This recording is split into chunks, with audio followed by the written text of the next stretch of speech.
Hey guys, today we'll be taking a look at a web-based painting app. It's made by Vaughn Ling called HeavyPaint 4. Most of my paintings are done the classical HeavyPaint 2. I did dabble in HeavyPaint 3 as well. Again, it's web-based, but this one seems a bit more playful because if I'm not mistaken, it started off being HeavyPaint Play or something along those lines. It seems like a great tool, and I feel like we should go through with how each brush works, how robust the tool is, and let's paint something out of it. Let me be clear, I've used this program prior to this video, but I haven't painted with the newest version, so I guess we'll catch up together. Photoshop killer.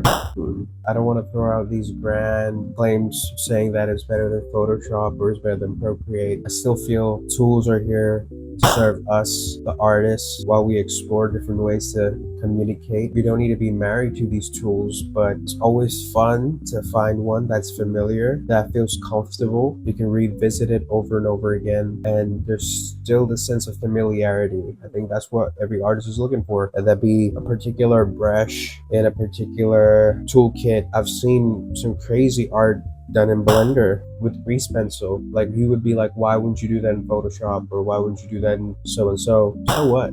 You know, like, at the end of the day, it's just trying to communicate the idea. It's not to get too hyper focused into which one's better or worse, but it's always fun to explore new options, and especially if it's free. As we go through the website and look at all its features, it's just so impressive that something like this is available for free. You can literally type www.heavypaint.com/hp4 and boom, you're in there and you're ready to paint. If you go to the basic Heavy Paint website, oh, look at that, 4 options. This one's the Heavy Paint on the web. Again, it's still web-based. We'll touch on that later.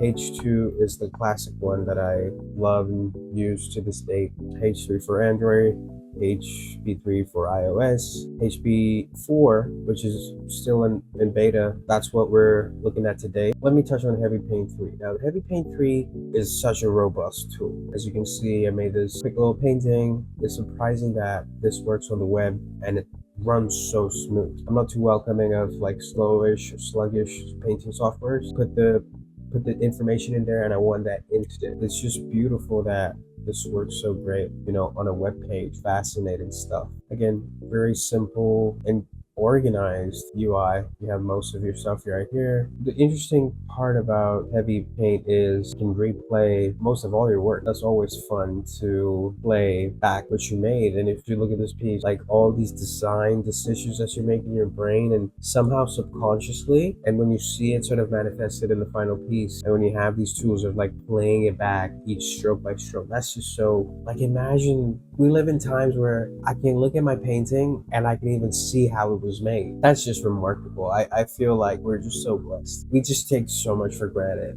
and this is just so amazing. So yeah, when you open up HeavyPaint 4, it sort of greets you with this grayed out UI with this text brush, and which says Heavy Paint. Let's go through each setting or option and let's see what's available. Export image, import image, set UI color.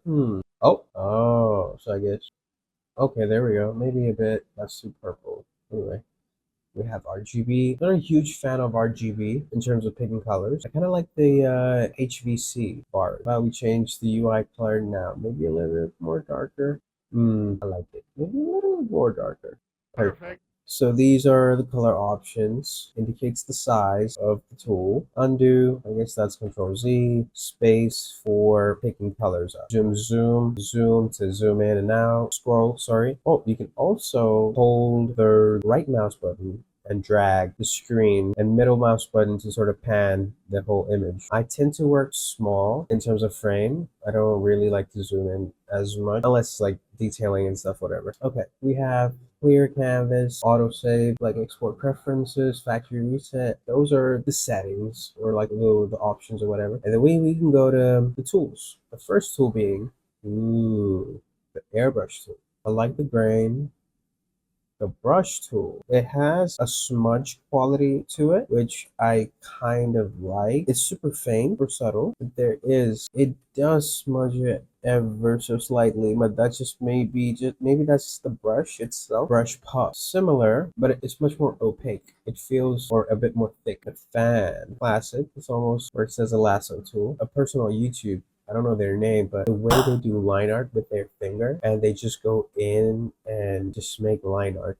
Oh, this doesn't cut in, but oh, maybe the lasso. So the way they do, oh no, this doesn't cut in as well. But the way they do it, it's like they go back and that's how they make their line art, which was so fascinating. And grainy, fibrous, similar to the airbrush, but I feel like I like this more than the airbrush. Grid, it's always interesting to look at new tools and explore new tools and to be like, wow, I never thought a tool could exist and how to incorporate it in my work. Head cheese, okay. I've used this brush before. This was still available in their early version, and I love this one. You can make mountains out of it, landscapes, trees, foliage. I really, really love this one. Ink drop. Interesting. It's just like an ink smudge sort of an effect. Lasso fiber. Yes, another favorite. It has this weird hairy texture. Line, quite rudimentary. This could be amazing for environments, buildings, anything mechanical or inorganic. Line mix. This was like an OG tool. Like people who use HeavyPaint, first version of HeavyPaint, they know this tool. I don't know if I have it, but if I do, I'll put up a painting I did, like one of my first HeavyPaint paintings. That was the only way you could blend the oil brush. I think this one does smudge. Yeah, it does pick the color from underneath and it smudges a tad bit, ever so slightly, but it does smudge. Old Filthy. Wake up filthy. Yeah, another instant favorite. I like how, again, textured. This is what I'm looking for. Oval. This is like a classic round brush fanatic as well. They do love that hue variation thing going on for them. I love to do that JC line digger thing, where it's those three distinct marks that they like JC has. Whenever the form curves, put those to indicate the form of the figure or the form of the object. Pen. You can't be mad at a regular schmegular pen tool. Pencil. It feels like it's the same, but the pencil does have a tad bit of a texture. Rake. Alberto loves his rake. That whole team of like, how like Alberto Mielgo just influenced, just inspired a generation of artists. They love that rake flat look. I'm all for it. I really love that style. Screensaver. Okay, interesting. So every brushstroke is just like this randomized screensaver. That'd be a challenge to paint because it keeps changing colors. How do you say that? Surat? Surat? Sera. Ooh, that's beautiful. It just blends it. This is fun. Art's supposed to be fun. It's supposed to be therapeutic. I just hate those sketchbooks where every page is just like a perfectly rendered illustration. We all know that you browse Pinterest. You found that image interesting and you wanted to like put it on your sketchbook. But my point is, you're free to do that, but there's a better way. If only you put something personal and that meant something. I still believe sketchbooks are something so intimate, and practicing having a sketchbook, a true sketchbook, not IG feed where everything is trying to be perfect. That was my biggest pet peeve in art school, and I'm still not over it. Sue me, but I still feel like a sketchbook is a pure, blissful expression of your thoughts, and you just let things flow out of you, and you just pretty much vomit. And when you become friends with another artist, or you feel someone's trying to court someone, or you find someone interesting that you want to share that part of your life to them, when they get a hold of that work and when they go through that, it's more intimate. It's so much better because they get a glimpse of you, a true glimpse of you. Art is more about you and people trying to learn more about you rather than a pretty image. Short sketchbook tangent, but that's how I feel about sketchbooks. And there's nothing wrong, once again, nothing wrong with having a set style that every page is perfect. Just limited. The spray tool is interesting, but my favorite would be the Surat. Maybe it references an artist and I'm not too smart enough to know right now, but yeah. A squeegee.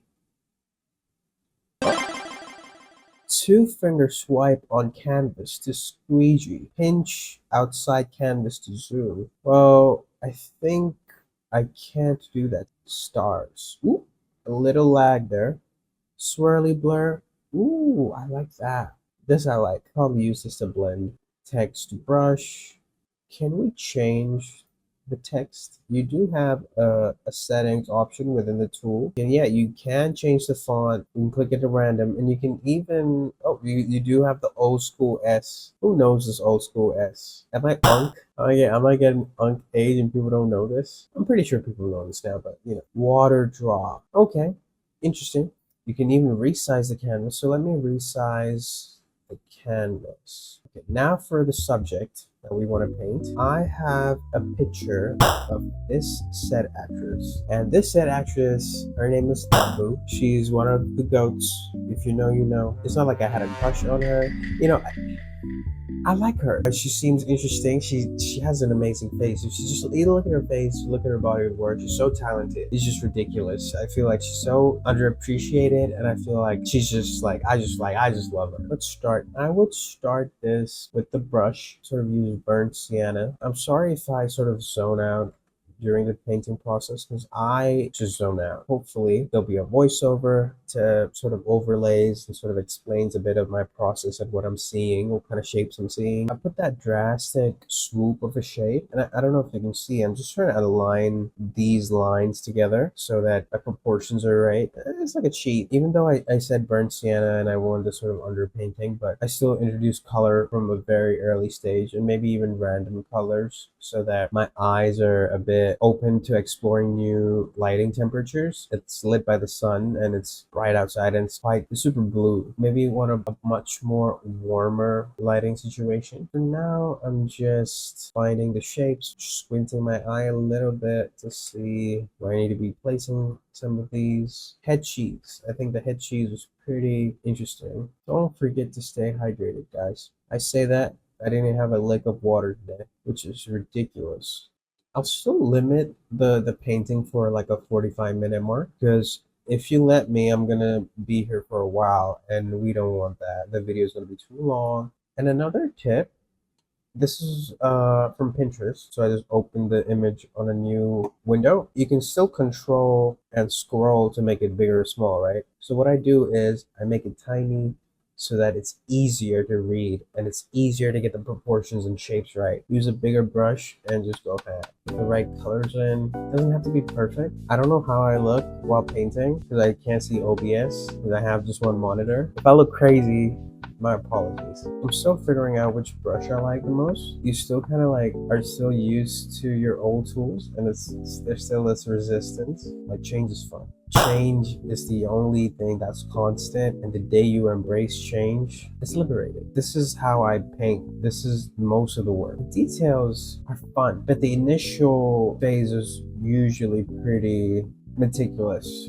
Guys, isn't it crazy that this is all a website? I'm still not over that.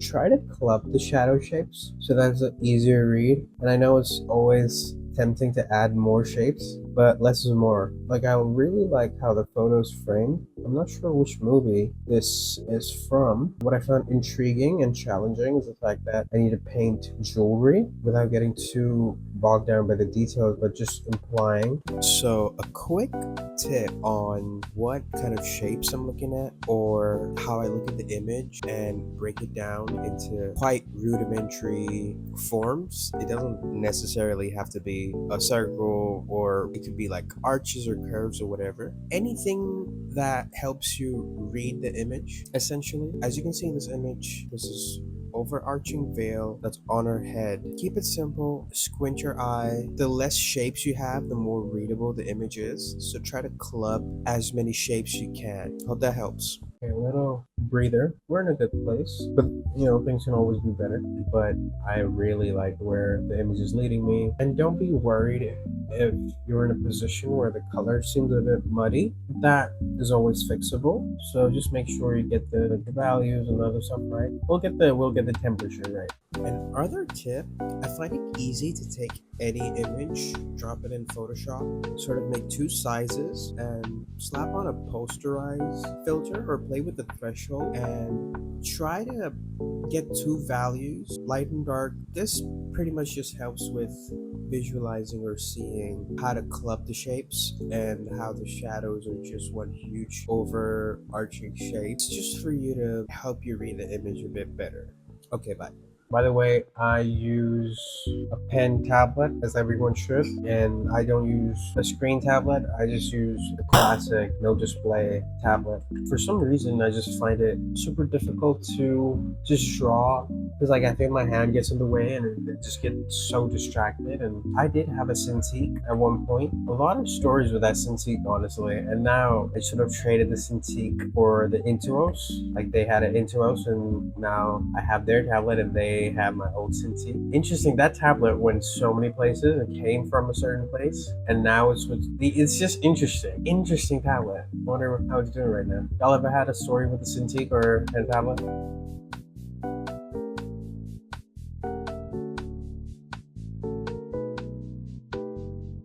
Well, it's officially tea time, and I'll grab myself a cup of tea, and I'll be back. Are you recording me? Beep boop bop beep beep. Back with the tea, and let's get back to painting.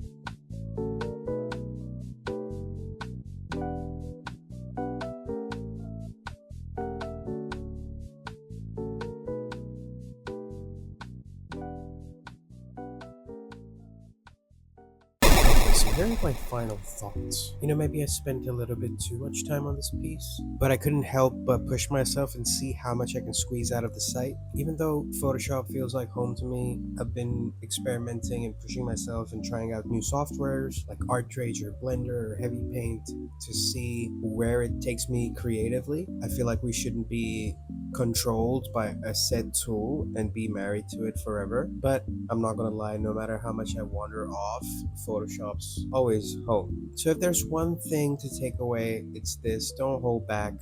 Push your ideas, maximize the fun every single time you open a canvas. Because every piece teaches you something, and the only wrong move is not painting at all. Okay, bye.